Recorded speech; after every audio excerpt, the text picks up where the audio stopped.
Loïc traverse le portail. Il trébuche et tombe à quatre pattes sur le sol boueux.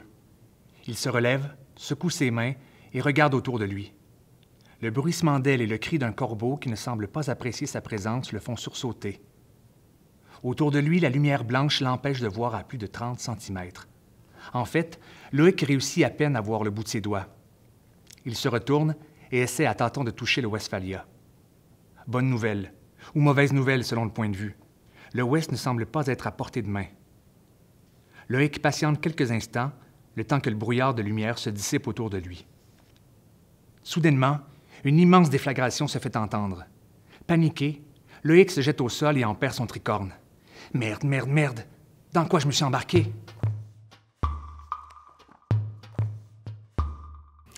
En fait, dans l'Ouest, c'est l'histoire de Loïc, 14 ans, et de sa famille, la famille Racine. La famille est en deuil, en fait, parce que Papy Georges, le grand-père paternel, vient tout juste de décéder.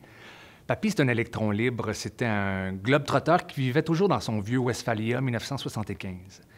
Mais avant de mourir, il a fait une dernière volonté, en fait, une dernière demande à sa famille. Il leur a demandé de partir en voyage, tous les quatre, pendant 1 mois, à bord du vieux Westphalia 1975.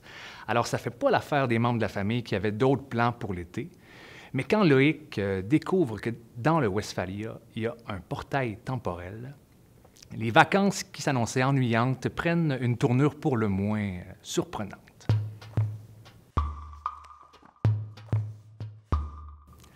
En fait, D'abord, il faut savoir que mon livre préféré, c'est, peut-être sans surprise pour les gens qui ont mon âge, là, ça trahit mon âge, c'est Retour vers le futur. J'ai toujours aimé ce rapport-là avec le passé, puis j'ai toujours fantasmé sur cette idée-là qu'on pouvait aller visiter d'autres époques.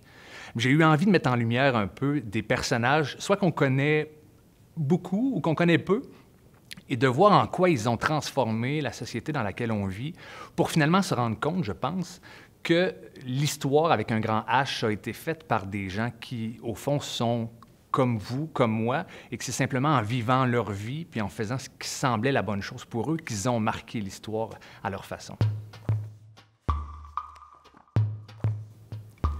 Il y a des gens qui m'ont inspiré dans l'écriture de ce livre-là. En fait, ça remonte à plusieurs années. Moi, je suis comédien principalement, puis je m'étais permis d'ajouter une corde à mon arc. On m'avait demandé d'écrire des petites capsules pour la télé, rien de très, très compliqué. Mais on dirait que ça avait comme ouvert une porte dans ma tête et je me suis dit, et si j'avais cette possibilité-là d'écrire une série télé, à quoi ça ressemblerait? Alors, j'ai mis plein de choses ensemble que j'aime particulièrement. On a développé ce projet-là avec un producteur pendant 3 ans. Bon, le projet n'a pas encore abouti au petit écran, mais je suis très content qu'il prenne naissance sur papier aujourd'hui. Puis qui sait, on connaît le passé, mais on ne sait pas encore de quoi sera fait l'avenir. Alors peut-être qu'un jour, il y aura une série télé appelée Dans l'Ouest. Pourquoi pas? Il y a une rencontre qui a été marquante quand même avec, dans mon parcours d'auteur. En fait, c'est une amie, une collègue, Lily Thibault, justement, qui avait commencé à écrire aussi, puis j'y avais envoyé cette idée-là, puis je pensais pas que ce serait intéressant. Je pensais pas qu'il y avait autant de potentiel dans cette idée-là, mais elle a vraiment cru en ça. Elle m'a vraiment épaulé dans le développement de cette idée-là, puis ça a vraiment été comme un point tournant pour pouvoir penser que oui, je pourrais être auteur, même si je ne me définissais pas comme tel.